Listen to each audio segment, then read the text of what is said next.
हाय, आप सभी को प्रणाम और बोले विभा में आप सबका हार्दिक स्वागत और अभिनंदन। मैं विभा रानी और आज मैं आपके सामने एक बहुत ही महत्वपूर्ण आत्मकथा का एक अंश लेकर के आई हूँ। वह आत्मकथा है हिंदी फिल्मों और धारावाहिकों की लेखक, निर्देशक, प्रोड्यूसर सीमा कपूर का। उनकी किताब आई है आत्मकथा की, यूं गुजरी है अब तलक। यह किताब आई है राजकमल प्रकाशन समूह से और मैं आपके सामने इसका एक अंश पढ़ करके सुनाने जा रही हूँ। बड़ा ही इंटरेस्टिंग यह प्रसंग है। यह वह प्रसंग है जब उनके बड़े भाई रंजीत कपूर, जो बहुत ही महत्वपूर्ण थिएटर डायरेक्टर हैं, उनका जब वो छोटे थे तो डाकुओं ने उनका अपहरण कर लिया था। तो डाकुओं के साथ वे 50 दिन रहे थे और उसके बारे में इस आत्मकथा में सीमा कपूर ने लिखा था। रंजीत कपूर जी को, बड़े भाई को, वो काका जी कहती हैं, तो उसी नाम से लिखा है। इसका शीर्षक है डाकुओं के बीच काका जी के 50 दिन। घर आकर माँ को लिटा दिया गया। हर ओर गहरा अवसाद था। मुझे याद नहीं पड़ता कि कब, कैसे और किसके उपचार से माँ की तबीयत संभली थी। बाबूजी यह खबर सुनते ही कंपनी से दौड़े चले आए थे। देश चीन के साथ युद्ध से जूझ चुका था, अब पाकिस्तान से युद्ध में उलझा हुआ था। मुझे याद है वे दिन जो बोझल हुआ करते थे। अक्सर माँ हमें हंसाने के लिए कुछ हास्यास्पद किया करती थी। कभी बिल्ली की आवाज़ निकालती, कभी कुछ कभी कुछ। उन दिनों सब कुछ गायब था। मैं सोचती, क्यों माँ उदास और बदहवास रहती हैं? क्यों खानों से स्वाद उठ गया है? क्यों बाबूजी की फरमाइशें बंद हो गई हैं? क्यों बाबूजी माँ चुपचाप गहरी सोच और बातों में हमें नज़रअंदाज कर रहे थे? काका जी अब तक घर आए क्यों नहीं? उन दिनों दिन उदास और रातें भयानक होती थीं। मैं अपने बिस्तर में दुबकी होती। नानी की कहानियाँ गुम थीं। मेरी परियों ने आने से मानो इनकार कर दिया हुआ था। युद्ध की वजह से रात को खिड़कियों पर काले कपड़े डाल दिए जाते। माँ की दादी के समय की कांसे की भारी ढिबरी अपनी मरियल सी रोशनी पूरे कमरे में फेंकने की पुरजोर कोशिश में बिना हवा के भी थरथराती हुई जलती रहती थी, जो माहौल को और भी भयानक बना देती थी। मैं अपने बिस्तर पर नीचे लेटी टुकुर टुकुर माँ को देखती, जिन्होंने हंसना, बोलना, खाना पीना सब बंद ही कर दिया था। माँ पूरी पूरी रात 7 महीने के नोनी को पेट में लिए बेचैन कमरे में इधर से उधर पता नहीं क्या सोचती हुई टहलती रहती थी। माँ डाकुओं में फंसे अपने पहले लाडले बेटे की फिक्र में इधर से उधर दौड़ रही थी। गाडगिल अंकल के दोस्त मेजर जसपाल ने डाकुओं की तलाश में हेलीकॉप्टर भी दौड़ाए, पर माधो सिंह की अक्ल के आगे सब फेल हो गए। माधो सिंह एक बेहद चालाक और सजग डाकू था। गांव वालों की मदद करने के कारण उसे उनकी मदद मिलती थी। माँ की ढाल हालत देख बाबूजी माँ को संभाल रहे थे। वे खुद भी बिल्कुल टूट चुके थे। वे माँ से कहते, कब्बो अपने को संभालो, हमारे काका को कुछ नहीं होगा, कैसे भी हम काका को छुड़ा लेंगे। बाबूजी ने पुलिस स्टेशन के चक्कर लगाने शुरू कर दिए थे। माँ फिर से वीरांगना की तरह संघर्ष करके एक और चुनौती को ललकारती माँ के साथ, बाबूजी के साथ खड़ी हो गई थी। उन्होंने अस्पताल जाना शुरू कर दिया था। शायद पुलिस के अलावा कोई खबर मिले। हुआ भी ऐसा ही। एक दिन जब माँ अपनी ड्यूटी करने के लिए अस्पताल पहुंची तो एक गांव का आदमी माँ का इंतजार कर रहा था। उसके पैर में चोट लगी हुई थी और वह माँ से ही पट्टी करवाने की जिद कर रहा था। नर्सें परेशान हो रही थी, सब माँ के आने के इंतजार में थी। माँ ने उसे लाख समझाया कि वे नर्स नहीं हैं, लेकिन वह जिद पर अड़ा रहा। पट्टी तो कमला सिस्टर से ही करवानी है। उसका आग्रह माँ को अजीब लग रहा था। हार कर वे उसे पट्टी कराने के लिए ड्रेसिंग रूम में ले गईं। उसने पैर खोला तो माँ एकदम चौंक गई, क्योंकि वह गोली का घाव था। वह आदमी माधो सिंह के गिरोह का एक डाकू था। वह डाकू इत्मीनान से बोला, आप पट्टी करो या ना करो, एक खबर देनी है। माँ साहब, सारे डाकू माधो सिंह को माँ साहब करते थे, शायद पहले वे मास्टर थे। माँ साहब ने कहा है कि आपका लड़का आपको सुरक्षित पहुंचा दिया जाएगा, फिरौती की रकम देनी होगी। मुझे याद तो नहीं है कि कितनी रकम थी, बस इतना याद है कि बाबूजी और माँ के बस से कोसों दूर की मांग की गई थी। वह डाकू जाते जाते धमकी भी दे गया था। बोला, पुलिस को बताया या पैसा टाइम पर नहीं दिया तो तुम्हारे बेटे की लाश माधव चौराहे पर मिलेगी। माँ भौचक्की की खड़ी थी। फिर दोबारा आने को कहकर वह चला गया। घर में कोहराम मच गया। माँ बाबूजी किसी गहरी चिंता और योजना में मशगूल थे। इतनी बड़ी रकम एक तरफ, दूसरी तरफ अनमोल प्यारा बेटा खुद बिक जाए तो भी इतना पैसा इकट्ठा नहीं होने वाला था। बाबूजी अपने रिश्तेदारों से पैसा इकट्ठा करने दिल्ली, देहरादून और जाने कहाँ कहाँ गए। माँ भी शिवपुरी में जितने जानने वाले थे सबसे पैसा इकट्ठा कर रही थी। गाडगिल अंकल और मालन आंटी ने भी उस समय पैसों से मदद की। रुपए इकट्ठे तो हुए लेकिन पर्याप्त नहीं थे। इतने नहीं थे कि काका जी को छुड़ाया जा सके। माधो सिंह का दिया समय निकला जा रहा था। वह माधो सिंह का आदमी दोबारा माँ से मिलने आया। माँ की जान अधर में थी। पुलिस को बताया जाए कि नहीं। पुलिस के निर्देश थे माधो सिंह संदेश जरूर भिजवाएगा फिरौती की रकम के लिए। उस हालत में पुलिस को तुरंत सूचना दें। यदि पुलिस उस संदेशवाहक को पकड़ लेती तो माधो सिंह के ठिकाने का पता लगाया जा सकता था, लेकिन अगर कुछ उल्टा हुआ तो माँ असमंजस में थी। एक तरफ कानून था, दूसरी तरफ एक डाकू जो कभी भी किसी भी एक जरा सी गलती से बेटे की जान ले सकता था।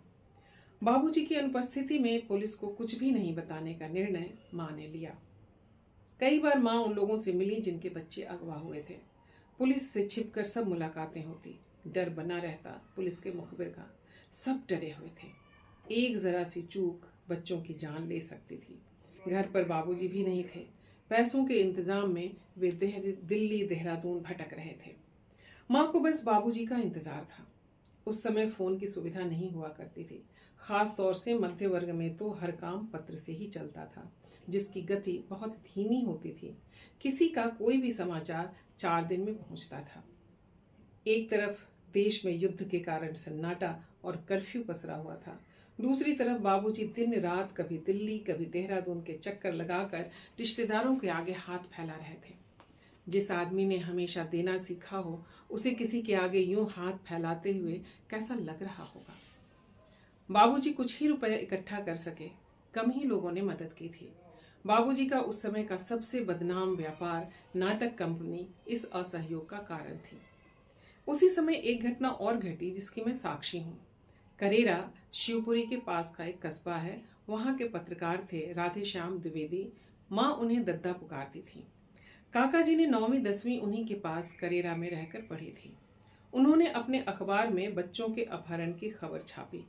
इसमें उन्होंने माँ के लिए लिखा, काले चश्मे में दमकते चेहरे वाली कमला जी जीप से उतरी और सीधे माधो सिंह के सामने बहस करने चली गईं, सौंदर्य की छटा बिखेरती सिंहनी की तरह। यह अखबार में छापने के बाद वे माँ से मिलने शिवपुरी आए।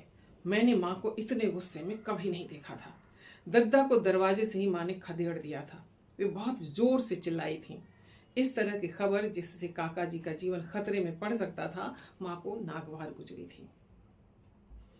मुझे याद नहीं कि उन दिनों घर में खाना भी बनता था या नहीं, लेकिन माँ को खाना खाते मैंने कभी नहीं देखा था।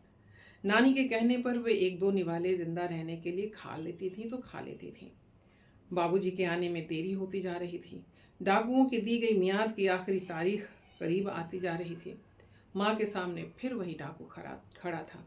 माँ उससे थोड़ा और समय मांग रही थी। वह डाकू बोला, मैं तुम्हारा संदेश उन तक पहुंचा दूंगा, पर मुझे लगता नहीं है कि माँ सब मानेंगे।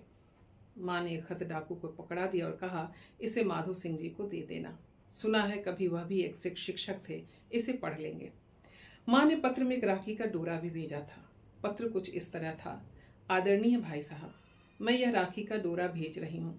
मैंने सुना है ठाकुर डोले वापस कर देते हैं, डोरे नहीं। पत्र इसलिए नहीं लिख रही कि मैं पैसा नहीं दे पा रही हूँ या कि रियायत चाहती हूँ। बहन के नाते बस इतना चाहती हूँ कि चाहे मेरे बेटे को गोली मार देना, पर गाली और यातना मत देना। हम आपका पैसा ज़रूर देंगे, थोड़ा समय लग रहा है, बस इतना कहना है। आपकी बहन कमला। जिन बच्चों के चेहरे पर माधो सिंह को रईसी नजर आई, बस उन्हीं बच्चों को अगवा किया। रंजीत भैया के तो चेहरे से ही रईसी टपकती थी। शहर से 18 बच्चे अगवा हुए थे। 19वां स्वयं चलकर अगवा हुआ था। माधव सिंह और मोहर सिंह चंबल के कुख्यात डाकू थे। पुलिस से 1 कदम आगे चलते थे। जब बच्चों को इन लोगों ने शिवपुरी से अगवा किया था तब पुलिस का सोचना था कि ये लोग भागकर अपने गढ़ की तरफ ग्वालियर जाएंगे, लेकिन वे लोग उल्टी दिशा में गए। रास्ते में एक लड़का सड़क पर किसी वाहन का इंतजार कर रहा था। थका हुआ था। वैन देखकर सड़क के बीच में खड़ा हो गया। उसे डाकुओं ने अपनी वैन में बिठा लिया। यह 19वां स्वयं अपहृत लड़का था जिसे बाद में छोड़ दिया गया था। कुछ मील के बाद डाकुओं ने वह पुलिस की वैन भी छोड़ दी और पैदल जंगल में सारे लड़कों के साथ पुलिस से छिपते छिपाते भागते रहे शिवपुरी की सरहद से दूर। वे दिन जंगलों में रुककर गुजारते और रात को चलते थे। बरसात से बचने के लिए तिरपाल की छाया होती। आसपास के गांवों से राशन मंगवाते और जंगल में खाना पकता। पहले कुछ दिनों में माधो सिंह ने सब लड़कों से बारी बारी परिचय लिया। काका जी के दिए परिचय से वह दुविधा में पड़ गया। नाटक कंपनी तो उसकी समझ में आ गई, माँ का सोशल वर्कर होना बड़ी मुश्किल से समझ में आया। उन लड़कों में एक धोबी के सुपुत्र भी थे। उनके गोरे होने के कारण डाकू धोखा खा बैठे थे। उनके व्यवसाय ने उन पर कृपा की और वे छोड़ दिए गए। काका जी बड़े आज्ञाकारी और सीधे थे, इसलिए सबके प्रिय होते जा रहे थे। एक रोज किसी गलती के कारण एक डाकू ने किसी लड़के को बंदूक की बट से मार दिया। माधो सिंह को जब यह पता चला तो वह उस डाकू पर बहुत नाराज हुआ। उसने सबको हिदायत दी, ये लड़के हमारे मेहमान हैं, इन्हें संभाल कर रखो। डाकू और पुलिस के एनकाउंटर के बीच डाकुओं और लड़कों को जंगलों में भागना पड़ता। इस बीच जंगल में पड़ाव भी पड़ते। तब कुछ डाकू खाना बनाते और माधो सिंह ताश खेलता। धीरे धीरे पहचान बढ़ी और काका जी को ताश बांटने में लगा दिया गया। इन लड़कों में काका जी के कॉलेज के भी लड़के थे। एक लड़के ने हिम्मत कर माधो सिंह से कहा, माँ साहब, रंजीत हमारे कॉलेज का गायक है। बस अब रोज माधो सिंह और अन्य डाकू हर रोज काका जी से गाने सुनते। माधो सिंह ने काका जी का नाम ही रेडियो रख दिया था। इसी बीच राखी का त्योहार आ गया। गांव से पंडित को बुलाया गया। जंगल में पूरी खीर बनी। माधो सिंह ने पंडित से सब लड़कों को राखी बंधवाई। जो जो अपनी बहनों को देते थे सबसे पूछकर पंडित को दिलवाया गया। असली घी लड़कों को खूब खिलाया जाता ताकि बच्चे दुबले ना हो जाएं। माँ साहब का मानना था कि ये लड़के हमारी रोजी रोटी हैं। काका जी को पता था कि उनके माँ बाप इतना पैसा देने के योग्य नहीं हैं। एक अनजान डर उन्हें था, न जाने किस दिन उन्हें गोली मार दी जाए यदि समय पर पैसा नहीं आया तो। उस बीहड़ में खूंखार लोगों की बंदूकों के बीच काका जी का एक ही सहारा था, वह थी घर की चाबी। भदैया कुंड जाने से पहले घर से चलते हुए उन्होंने ही ताला लगाया था। वह चाबी उनकी जेब में पड़ी रह गई थी। बियाबान घने जंगलों में रातों को मौत के खौफ के बीच जब माँ बाबूजी हमारी और घर की याद उन्हें सताती तो वे इस चाबी को जोर से अपने सीने से लगा लेते थे। बस एक वही लोहे की चाबी उनके परिवार की एक कड़ी थी जो उन्हें अपनी लगती थी। डाकुओं की दी हुई मियाद निकल चुकी थी। बाबूजी दिल्ली से आ गए थे। उस सुबह बाबूजी सिर पर हाथ धरे पूरे झुके हुए माँ के सामने बैठे थे। बाबूजी जैसा लंबा चौड़ा इंसान गठरी जैसा प्रतीत हो रहा था। रुपयों की पोटली दोनों के बीच जमीन पर रखी हुई थी। उन दोनों की पीड़ा मुझ तक पहुंच रही थी। हताश बाबूजी माँ से बोले, कम्मो, इन पैसों को आग लगा दो, अब ये किसी काम के नहीं। हमारा काका कहीं किसी चौराहे पर गोली खाया पड़ा मिलेगा। जीवन की कई विकटतम परिस्थितियों में भी जो नहीं हारे थे वे इतने हताश, निराश और उदास बैठे थे। बाबूजी जिनका भेरे में अपना 6 कमरों का बड़ा सा हवेली नुमा घर था, वह घर जिसके हर कमरे की चिमनी सर्दियों में रोशन हुआ करती थी, वह घर जो भारत पाकिस्तान के विभाजन में छिन गया था, वे बाबूजी जिनके गांव में चिनार के पेड़ों की सरसराहट शाम की बर्फीली सर्द हवा को और भी सर्द बना देती थी, वह घर जिसके हर खिड़की के पार गलियों में बाबूजी का बचपन दौड़ता था, जिसके दोस्त पहचान वाले कहीं छूट गए थे, जिस लाहौर में तख्ती पर उनके अक्षरों ने चलना सीखा था, जिन्होंने शहर के बीचों बीच बहती नहर में डुबकियां लगाई थीं, जिनकी माँ अपनी जान बचाने को ट्रेन की भीड़ में खड़ी चिल्लाती रहीं, लाहौर रेलवे स्टेशन पर ट्रेन में बैठते ही कुली उनके पति की, उनके बचपन की, उनकी ज़िंदगी भर से सहेजे चांदी के बर्तनों की बोरी और उनकी सारी जीवन की कमाई ले भागा था। वे बाबूजी जिनके सर से बहुत छोटी उम्र में पिता का साया उठ गया था, जिनका बचपन और वतन दोनों विभाजित हो गए थे, जिन्होंने कभी स्वतंत्रता संग्राम में भगत सिंह के दल में शामिल हो जलती मोमबत्ती पर हाथ जलाकर देश को आज़ाद करवाने की कसम खाई थी। वे बाबूजी जो अपने कुछ साथियों की अंग्रेजों द्वारा हत्या हो जाने पर भी नहीं डरे थे। वे बाबूजी जिन्होंने आज़ादी की जंग में बिना डरे अपने साथियों का साथ दिया था, वे बाबूजी जो दोस्तों से शर्तें लगाकर पूरी रात शमशान में गुजार कर मुस्कुराते हुए सुबह वापस आकर शर्त जीत गए थे, वही बाबूजी आज पुत्र प्रेम में उसे खोने के भय से कांप रहे थे। समयावधि खत्म होने से जैसे उनके समय का जीवन भी खत्म कर दिया था। बाबूजी जो किसी परिस्थिति में भी हताश नहीं हुए थे, उस दिन इतने शक्तिहीन और असहाय दिख रहे थे। क्या ये वही बाबूजी थे? माधो सिंह ने माँ की राखी की लाज रखी। काका जी सही सलामत थे। देर से ही सही पैसा माधो सिंह को भेज दिया गया। माधो सिंह ने सब लड़कों की विदाई के समय काका जी से गाना सुनाने की फरमाइश की। चल रेडियो, गाना सुना दे। काका जी ने उन दिनों का प्रसिद्ध गाना गाया, हम छोड़ चले हैं महफिल को, याद आए कभी तो मत रोना। माधो सिंह जिस पर सैकड़ों खून के इल्जाम थे, लोगों में जिसकी दहशत थी, उसी माधो सिंह की आंखों में आंसू झिलमिला रहे थे। वह बोला, रेडियो तू मेरा भांजा है, अगर तू थोड़े दिन और रुक जाए तो मैं तुझे धौलपुर ले जाऊं और जिज्जी यानी माँ को पैसे भी नहीं देने पड़े। यहाँ गिरोह की वजह से ऐसा नहीं कर पाऊंगा। काका जी ने हाथ जोड़ लिए, कहा, मेरे माँ बाबूजी मर जाएंगे मामा जी, मुझे जाने दीजिए। सारे लड़कों को जंगल में छोड़ा जा रहा था। जंगल की पगडंडी पर चलते चलते काका जी ने मुड़कर डाकुओं की तरफ देखा था। माधो सिंह अपनी बंदूक की बट पर अपनी ठोड़ी टिकाए हुए सब लड़कों को जाते हुए बड़ी देर तक देखता रहा, दूर तक। मैं सोचती हूँ इंसान के कितने आयाम होते हैं। कहीं वह नृशंस और वहशी है, कहीं उसके उसी क्रूर दिल में कोई बच्चा गुनगुनाता है, खिलखिलाता है और फिर उदास हो जाता है। तो ये चैप्टर था, ये एक अंश था इनकी सीमा कपूर की आत्मकथा का, यूं गुजरी है अब तलक से। और आप इस किताब को ज़रूर पढ़ें। राजकमल प्रकाशन समूह से ये किताब आई है। और आज मैं बस यहाँ पे रुकती हूँ और अगले दिन हम फिर कभी किसी और विषय के साथ मिलेंगे। लेकिन अगर अभी तक आपने हमारा चैनल नहीं सब्सक्राइब किया है तो हमारा चैनल झट से सब्सक्राइब कर लीजिए, लाइक कीजिए, कमेंट कीजिए, शेयर कीजिए और बाय मी कॉफ़ी के लिंक पर जाकर के कम से कम एक कॉफ़ी और ज़्यादा से ज़्यादा आपकी जितनी मर्जी, जितनी श्रद्धा हो उतनी कॉफ़ी लेकर के आप हमें सपोर्ट कर सकते हैं। और बस यहाँ पे मैं रुकती हूँ, लेकिन चलते चलते आप अपना ख्याल रखिएगा, क्योंकि आप हैं तो हम हैं।